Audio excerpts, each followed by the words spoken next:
Hi there, I'm Chris Benetti, host of the Smart Author Podcast. In this episode, I speak with Chris Green of Authorpreneur, and we discuss the power of KDP and how you can utilize it in your business. Learning and understanding more about Amazon fulfillment is really important because it can help you leverage your book in so many ways.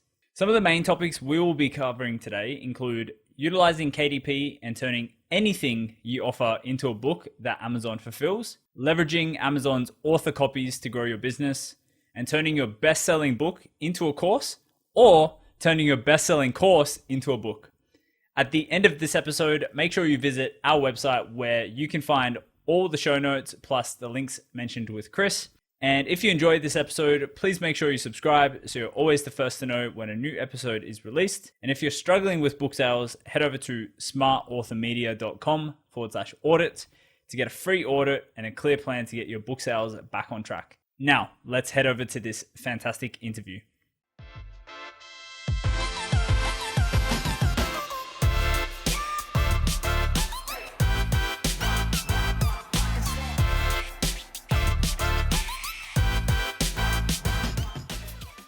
Hey guys, welcome back to another episode of the Smart Author Podcast. Today I'm joined by the awesome Chris Green of Authorpreneur. Chris, how are you? I'm doing great. Chris, how are you? I'm doing fantastic. Thank you for joining us today. I would love, Chris, if you could give everyone a bit of a quick catch up to everything you've done in this space in the last however long. A quick version. All right. Well, since this is the Smart Author Podcast, I'll try to keep it to self-publishing. I published my first book in 2011. It was like the first book about Amazon FBA reselling, like the retail arbitrage kind of thing. And I published it by accident. It was kind of I wrote this really long PDF to answer the most common questions that were coming up as Amazon's FBA business was, kind of launching and growing. And people had a lot of questions, and they were the same questions over and over. So I was like, hey, I'll just write all the answers down for you. And then I kind of stumbled into KDP and I was like, let me see if I can publish this. And then I was published. And then everybody thought I was like hot stuff because I was published. And I was like, guys, it's not that hard. Like I just wrote this long paper. It's got like typos and all this stuff. But it didn't matter. Everybody thought I was hot stuff. And that kind of led to like speaking engagements and keynote presentations. And I was like, just because I'm like the first, just because I wrote a book, and like that kind of started the journey to really understanding the power of simply having a book. It doesn't have to be the most amazing book. It doesn't have to be a long book. It mostly just has to exist. Now, don't write bad books, of course, but having a book opens so many doors. And I kind of found that out, not the hard way, but the long way. Like I didn't do it intentionally, but after publishing more books, and I've published expensive books, I've published courses as books, which we can talk about today. I think a lot of this audience will be really interested in that aspect, because the things you can do with self-publishing when you get a little bit creative are unbelievable. Like these are things that I will talk to anybody who will listen about, because it's exciting and it's groundbreaking and it's early and it's ground floor stuff.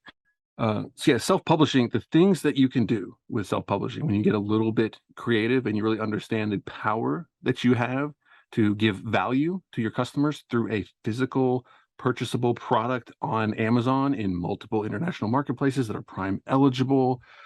Like it's kind of insane because you can use the internet to market yourself and get attention and build a community and do all these things. And then for free, you have this back end kind of, revenue, profit generating machine of Amazon with your products that you don't have to print or ship or do customer service. And I find that like it's so good that a lot of people, they dismiss it. They think it's not as easy as I explain it, or like it must be harder. It's got to be expensive. And I'm like, no. Like it's exactly what I'm telling you it is. And when they finally try it and they're like, dude, this is so good. Why didn't you tell? Like I did tell you about this earlier. You just didn't do it. And it comes back, in my opinion, this is what I mean about my long answers, to a belief.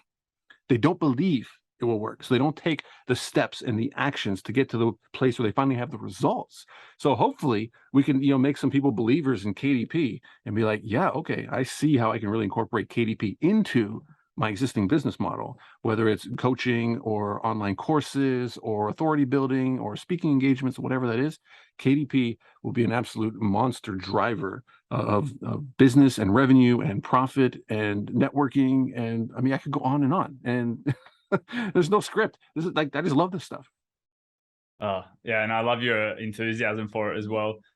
So with with the last handful of books that you have actually written and self-published, excluding potentially the course book, what has been your intention behind that? Has it been to like get your name further out there in different, angles? Has it been to make direct sales? Has it been for lead generation?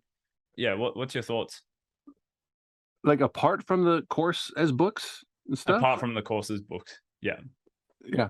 So I mean, my earliest books, which sounds weird to say early, like I've been publishing for over a decade now, were kind of like authority building, and I was kind of like in hindsight what I was doing. I just kind of did it for fun, really, and then I kind of saw how everything kind of leapt off or kind of connected off of that. Um, because if you publish a book for $9.95, you have to sell a lot of copies to actually make some money. So I do tell people when they say, "Hey, I want to write a book," I say, "Well, why do you want to write a book?" Because if it's to make money, that's a very different story than if it's like, "Hey, I want to be published because I want to have something that I can hand out when I go to, industry type events or conferences, or I want to establish authority in a niche and grow my email list." Very different reasons, and people need to have a good reason why they want to not necessarily write a book but use. So yeah, there are lots of different types of books that you can publish, and it's important for people to stop and think, why do I want to publish? What am I trying to accomplish with publishing? Because I mean, you can sell high priced books. I sell $300 books, which a lot of people think are insane. Like, who would pay $300 for a book? I'm like, well, my customers will pay $300 for a book. Now, nobody stumbles onto my $300 book and buys it, right? They know exactly what they're getting when they buy it. So people will stumble onto $9.95 books that are in the top 100 on bestseller lists on Amazon. You can definitely do that. So there's different promotional and advertising and marketing strategies depending on the topic of your book, the length of your book, and definitely the price point of your book. Yeah, but I'm curious about like the interest in the lower priced books versus because it seemed like you didn't want to talk about the course as books stuff, which to me is the more interesting part because it's things that people aren't doing, or maybe you're just saving a question for. No, we'll get there. We'll get there. I actually I wanted to cover ahead. the other things to make sure we get through the whole library of Chris Green. No, well, yeah, totally. And I can see that, it's cool that you kind of stumbled into authority building and you've been able to build your name just like, obviously after a few, you probably went, there's probably something to what I'm doing here. Like, let's just keep repeating the process. How did you like come up with the idea of the course book though? Because that's kind of, I've seen expensive books from people trying to like position their book as like the most groundbreaking information in the world, so you should pay $1,000 for it. But I haven't seen it from the perspective of what you've done. So I'd love to hear how you came up with that idea. Well, I can tell you how I mean, I didn't really come up with it like a super master plan, but I can definitely explain, in my opinion, why the way that I do it, I feel works. And I could probably pick apart, people like to think like, oh, I've got this exclusive information. If I put it in this book, I'm gonna sell for $1,000. And to me, it just really doesn't really work that way. There's no 100 pages of text that I could see being worth $1,000 if it's just text, right? So the first book that I published as a course was Online Arbitrage, 2014, I think. When it launched, I sold. Yeah, you don't have to sell that many copies when you sell $300 books to make a significant profit. But I wanted to make a course about the process of online arbitrage, which is buying products online that you're going to intend to resell on Amazon or eBay, your own website, whatever it might be. You're just shopping online. So instead of retail, it's online. And there's a lot to it, and a lot of it is done with the computer. So doing like a screen share video or a screen recording video of how I find the best prices on the Target clearance website, and how I use extensions to check the prices on Amazon and look for the most profit. And so recording a video like that is like a perfect way to demonstrate something instead of trying to write it all out. Like it's crazy. Let me put in a video. So actually, I think the book had like 43 videos, and I made them unlisted on YouTube. I think no, I didn't put them on Vimeo. My last book, I put them on Vimeo as password protected videos as well as YouTube videos, because if people think of like an online course, like a Teachable, a Udemy, a Skillshare type thing, I think the internet is mature enough. Like, we know what those things are. People know what an online course is, and they know some online courses are very expensive because they might take a lot of time to produce, or they're really high quality. And then that production quality, yeah, it costs money to produce these things. And if a course is $9, I don't think people are going to take it too serious. Like, how good can this course be for $9? So I do think price communicates something that way as well.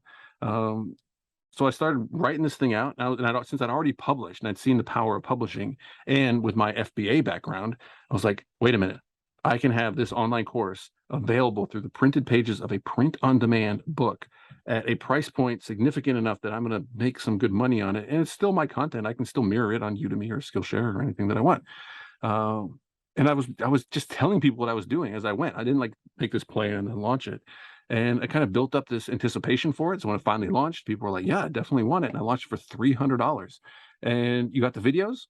You can only watch them if you had the book. The book had QR codes on the inside. The Kindle version had clickable links. You got back then, if you bought the physical book, Amazon had a program called Matchbook, which meant you got the Kindle version for free, which was great because I was, hey, buy the book, you get the digital version, you can click through, you can watch on your Kindle, your iPad, anything that you want.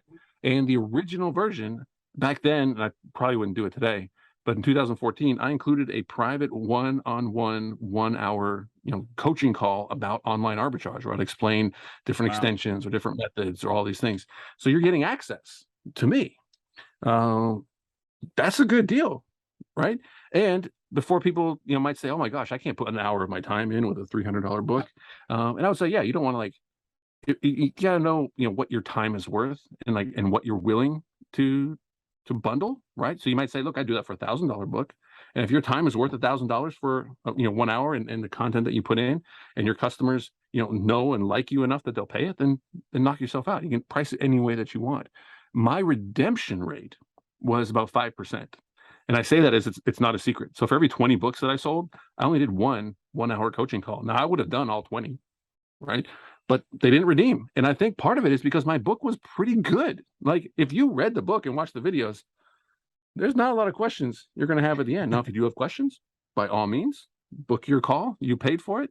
I had nobody abuse it. I had nobody that I know of buy the book, get the call, and then return the book to Amazon, which I think a lot of people that might be listening to this might be worried about those potential loopholes, right? What if they buy the book and then return it?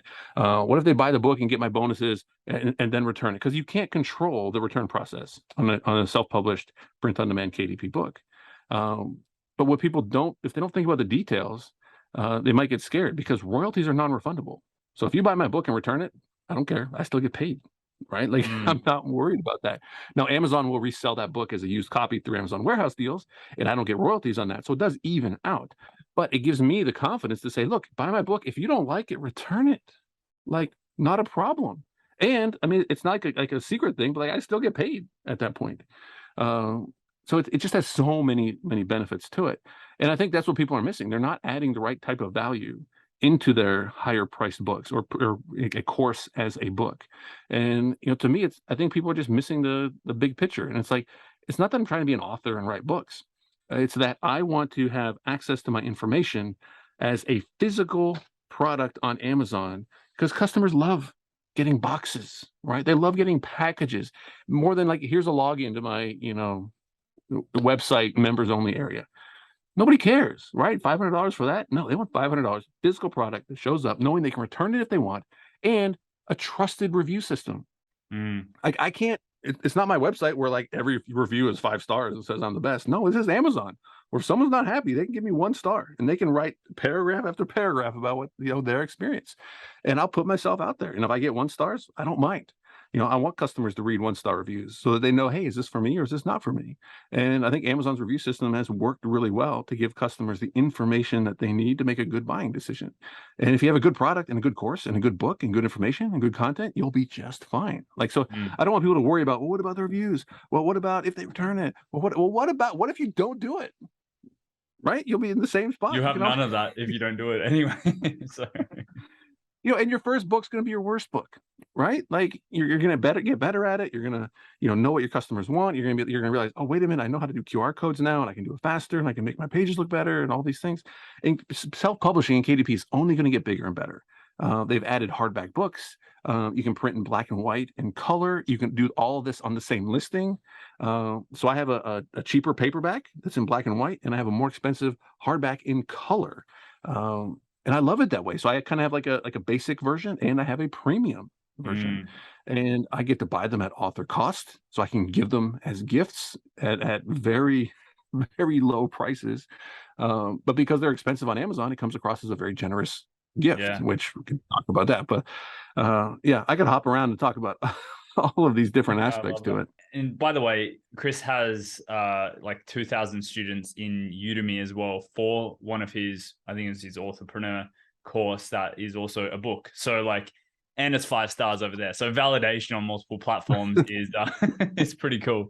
Um, so when it comes to like the Udemy versus the book, is it like same content, different format, or like same delivery system?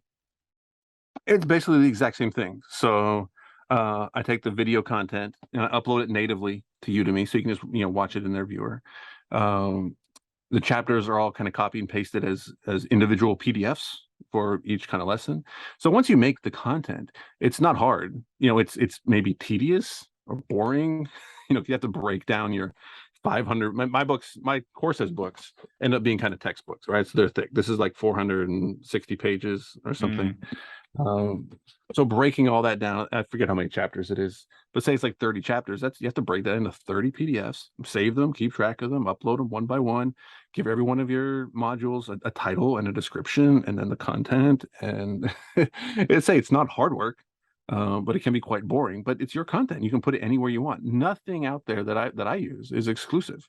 Um, and I can't even think of any that's actually exclusive. It's your content. Put it wherever you want. I also have a Facebook group where all the content, all the videos, all the PDFs, it's all mirrored in the Facebook group. So when you buy the book, mm, you get the Facebook group. If you'd like to watch the videos on Facebook, knock yourself out. I need to do a better job of giving people Udemy access when they buy the book, because I can only give Udemy access like 3 times a month.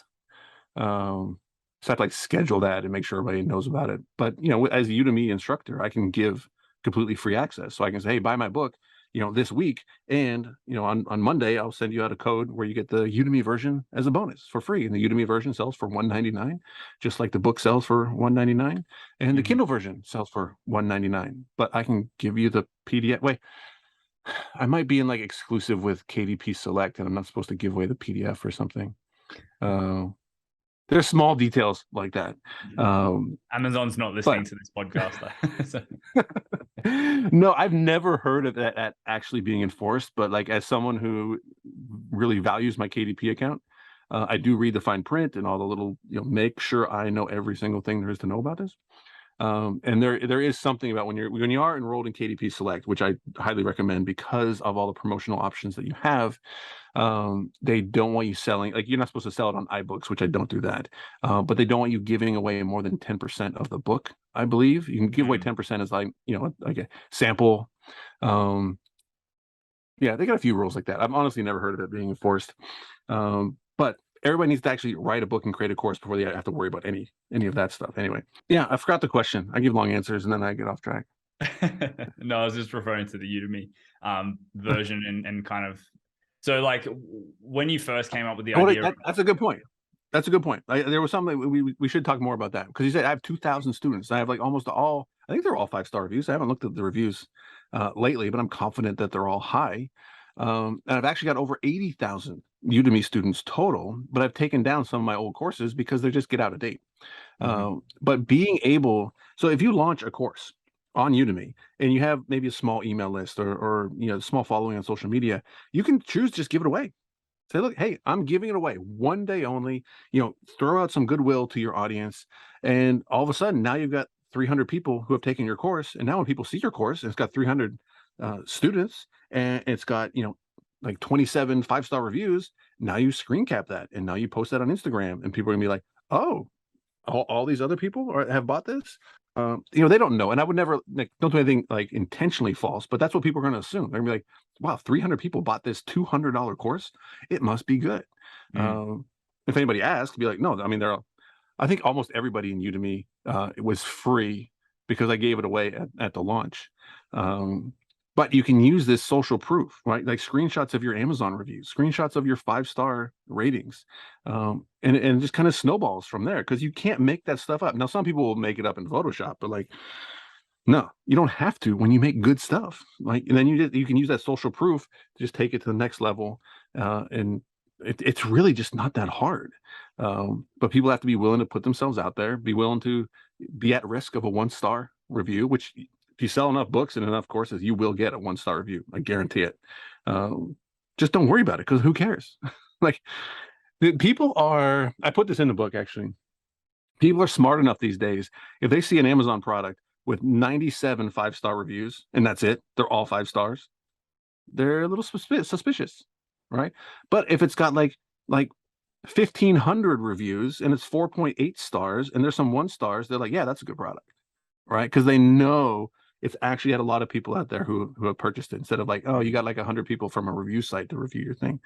Customers are getting that smart. Like 10 years ago, they weren't that smart. They wouldn't be able to really tell the difference. So in a way, I want 1-star reviews and 2-star reviews. I want criticism. I get the most common criticism I get, 1-star reviews and feedback that I get, that aren't positive, that come on the negative side, are, could be edited better. It's sometimes repetitive, where I'll say the same thing, multiple times, because I write all my own books. I don't have a ghostwriter. I don't have an editor. It would definitely be better if I had an editor kind of really trim it down and say, you don't need to say this again. You don't need to say this again. But I write all my own books, every single word. I think it's well over 100,000 words, 130,000 words on this last one. And there's going to be spelling mistakes, and I definitely beat the drum about KDP giving you product pages on Amazon that when they sell, you get money and Amazon does all the work. I say that over and over and over again, because people are missing the boat on the power of that. Now, there's print-on-demand T-shirts on Teespring and all this other stuff, and yeah, you have a product that if it sells, someone else can do all the work and you're going to get some money. But it's not on Amazon. It's not Prime eligible, and it's not just books. And that's why I wrote this whole book about it. It's anything that you can communicate on the printed pages of a book. Like, that's it. Any type of value that you can communicate. You could make the most amazing planner for some very specific type of person, right? An adult ADHD planner, if that's what you want to make. That's niche. And if you really know that audience and you can really make a planner that can help them, and your planner comes with 12 different videos that show you how to use the planner and demonstrates like the pros and like why it's better to do it this way, for the right audience, that's valuable. For the wrong audience, they don't care. They're not going to buy it. Right. But if you know your audience, now you have a physical product that when it sells, Amazon's going to do the work and you're going to get paid. And you can use that to build an audience, and not just a single, income source. It's great that you'll make money from it. Then you can use that profit to then, feed other things like marketing or advertising budgets, to grow your audience. You can sell other things like one-on-one coaching, like group memberships, like access to a members only Facebook group, like all of these different things. And that's where I think people are missing the boat. They're not stopping and thinking, wait a minute, I can sell access to a Facebook group as a print-on-demand book on Amazon.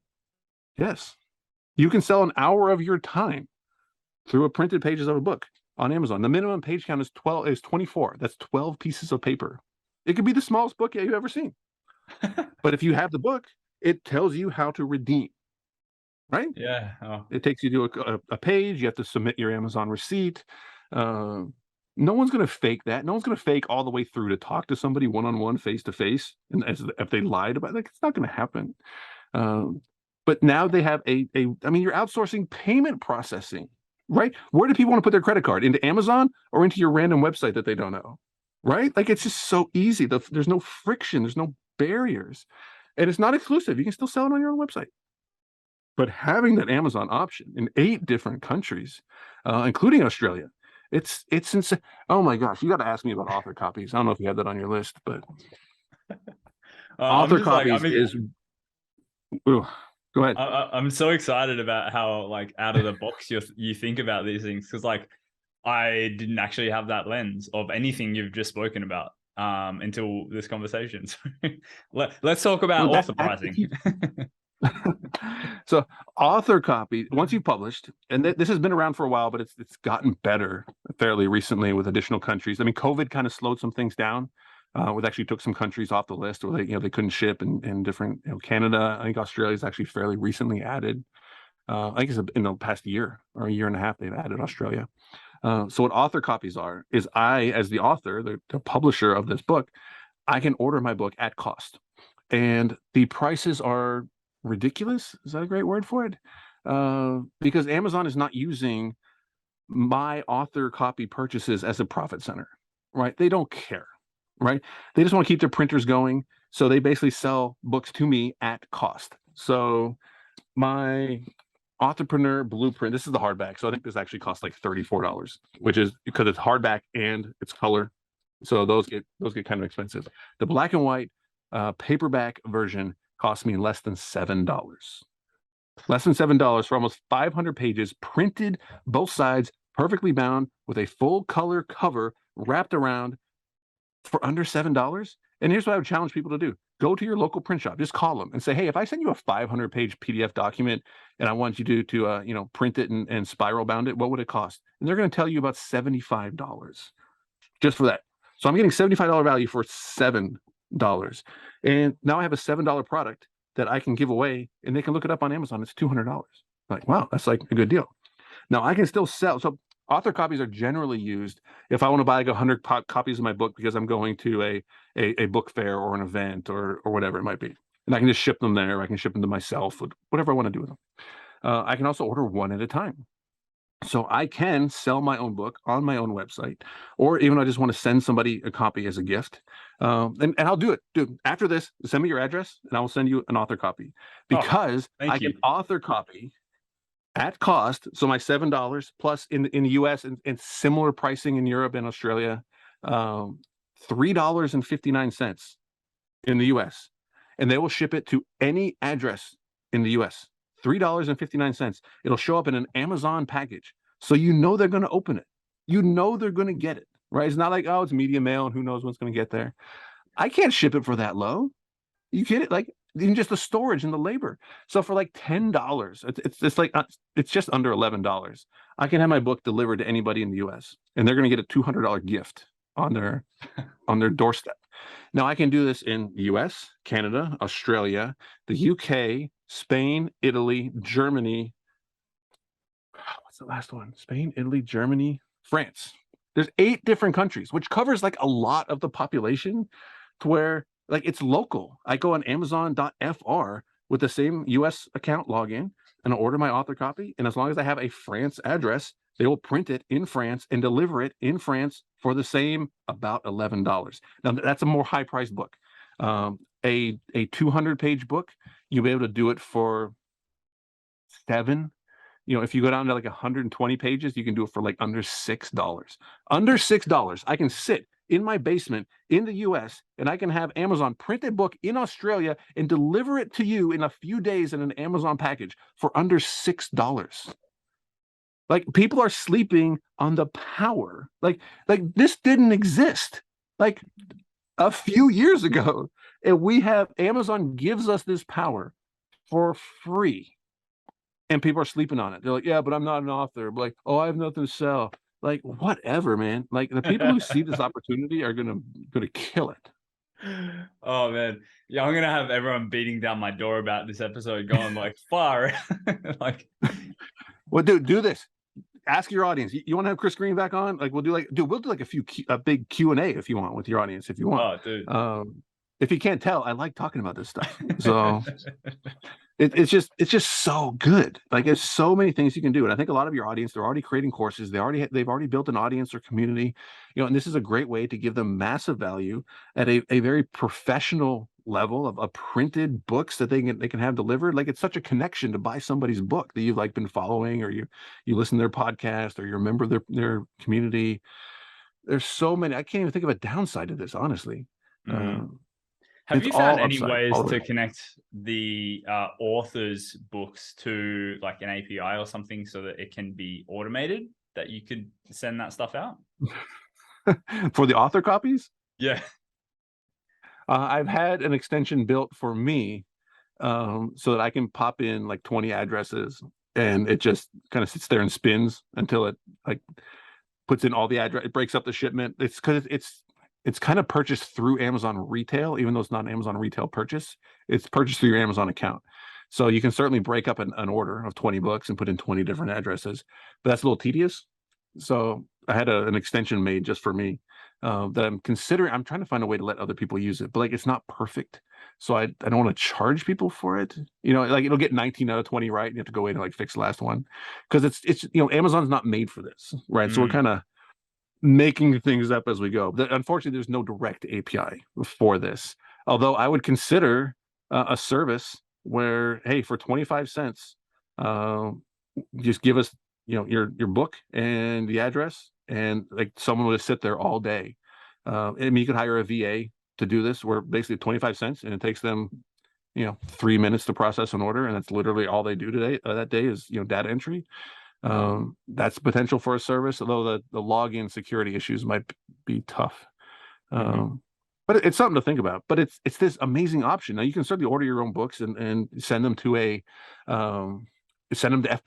right? FBA has multi-channel fulfillment API access. It's going to be a little more expensive to do it that way, but it would technically actually ship faster as a multi-channel fulfillment order through an Amazon Seller Central account than author copies. But to do that, you have to order your own copies, you have to process them, you have to label them. So now you've got, inventory, like a financial commitment to that. I'm sure we lost some people on that one. Got a little second level confusing on that, but I can't think of a question that the answer isn't going to be yes. You can find a way to do that. Sure. And the international opportunities is the same thing. I've shipped these to Australia. I think I've done author copies to every country, all 8 countries, and I'm sure they're looking to add more countries. I mean, Amazon's ultimate goal is to have basically every product available to anybody in the world in 2 days or less. That's where they're going. And our books, anybody that publishes a book is part of that. A big part, I would say. Very big part. A very attractive part, right? Like you can private label and wholesale and do all these other things, but the financial commitment, right? The like the management of inventory and returns, like none of that exists with KDP. It's print on demand. They handle customer service and returns and like everything. You can literally upload your book and just go online and just help your community. And if they want to buy your book, they'll buy your book, and you don't have to do anything. Anyway, this is what I mean. You see how I'm repetitive in my books? It's because like it's the same thing over and over again. It's that good. Oh, well, I've seriously had such a fantastic, just like out of the box, like mind blowing experience and conversation here. Cause I'm just like, I've never thought of, a book as anything other than a way to share stories, a way to deliver a message. And you've just like broken that paradigm around like how you can succeed with doing things a little bit more creatively whilst utilizing KDP. So you've got a podcast, right? If you transcribed your like top 10 episodes and said, hey, for the people who, instead of watching a video, instead of listening to a podcast, you want to read it. Like you've already got that content. You could publish that and you could sell for $20, and you could say, hey, anybody that want, I'll sell you a copy at cost, or, hey, join my email list this week. I'm giving away 5 copies of my top 10 episode, transcription book. Just join my email list, and you could say, join my email list. I don't know what an email subscriber is financially, like monetarily worth, to you exactly. But if it's more than $6, say, hey, join my email list and I'll give you this book. Right? Like if like the lifetime value of your customers, because they're going to buy a membership or something else, you can bribe them with a $20 book that costs you $6 to fulfill, and they're getting a heck of a value. They're happy to join your email list. I mean, of course, everything that I talk about only works if you're good, right? If your content is good, if your information is good, if your courses are good, if your stuff's good, all this stuff, it's not guaranteed it'll work, but like I don't see how it wouldn't work. You're just able to leverage so much. Yeah, and like just on that as well, it's like, what's the risk? Like, sure, you put in some time and potentially some money and effort to get it developed, but like, you don't have upfront costs like you do with a traditional printing, process and fulfillment process. And so, like, if it flops, like, who cares? Just delist it. Like, there's no real risk. That risk isn't there, and actually, I wrote about that in the book. About why people don't do this. And I say I've done this for long enough. I've been kind of an open, like, public figure coach since 1999 around eBay, Amazon, entrepreneurship, just all of these different kind of like making money on the internet kind of things. And I find people, if they're coming from a 9-to-5 world where they've always traded their time for money, right? Like you have a task that I'm able to do, maybe because they have specialized knowledge or it's just labor or whatever it is. I will do that. I'll give you my time, do that for you in exchange for money. And when you say, you know what, you should write a book, and they're like, how how long is that going to take? You're like, I don't know, it might take you 100 hours. Like, it might take you 500 hours, depending on what you're making. And they're like, but I'm not getting paid for that. I'm like, no, you're working for yourself. You're kind of front loading the work of creating, a valuable digital asset that when it sells in the future, it's going to, generate income. It's going to like help you with authority building and brand building and audience building and community building. And they're like, yeah, I don't know if I want to spend time making something that I don't know is going to make me money. So they don't take that risk. Instead of saying like, that's the play. You're working for yourself for $0 an hour. Yeah. But you're working for yourself and you're creating something that you will own that has value, not just to you, but also to other people, which means they will pay for it. And if they buy stuff from you, now you have customers. If you have customers, you have a business. But it's that mental hurdle that I see over and over and over again. They're like, people won't do things for free because they have that 9-to-5 mindset of like, the way I make money is by giving my time to somebody else. You can give your time to yourself, right? And I think it comes from, what's the best way to put it? It's a weird mindset thing. They think trading time for money. That's how you get paid. There's just so much more out there, in my opinion. But it takes people time to get over it. They might see it and they may have to come back to it years later and be like, you know what? I kind of see what they were talking about now. And then they'll do it. There's just so much upside. But it's front loading the work. It's creating something for yourself instead of working for somebody else. And it's depending how long someone's had one mentality versus the other, it can be hard to kind of make that change, make that switch, mentally in beliefs. I don't know. I hope we can help people get over it because the opportunity is there. You can be, if you have a computer and an internet connection, you can publish books on Amazon and you'll be in 8 different countries, Prime eligible. And when your books sell, you don't have to do any work and Amazon's going to send you money. Like, what more do people want? Like, what are you waiting for? If you're waiting for the next big opportunity, I don't know what you're waiting for. I don't see anything that's going to come along that's going to be better than this. I love that. And if people did want to go buy your book or your course, where should they head to? Well, I picked up the domain. It's one of my favorite domains, authorpreneur.com. Because it's entrepreneurship, but it's as an author. Don't think you have to write Harry Potter or Stephen King, stuff like that. You're just using books as our products for our entrepreneur business. And that includes notebooks and journals and puzzles and Sudoku and coloring books and like anything, sketchbooks. It doesn't matter. If you can print it, if value can be given on paper, you can put it in a book and you can sell it on Amazon. And if it doesn't sell and it flops, like you said, next one, right? Like, do it again. Yeah. See what works, learn from what doesn't work, and then just keep pushing forward. And you're going to find, I do find that the self-publishing community is incredibly positive. And I say that as someone who's come from the selling community on Amazon, which can sometimes be a little toxic.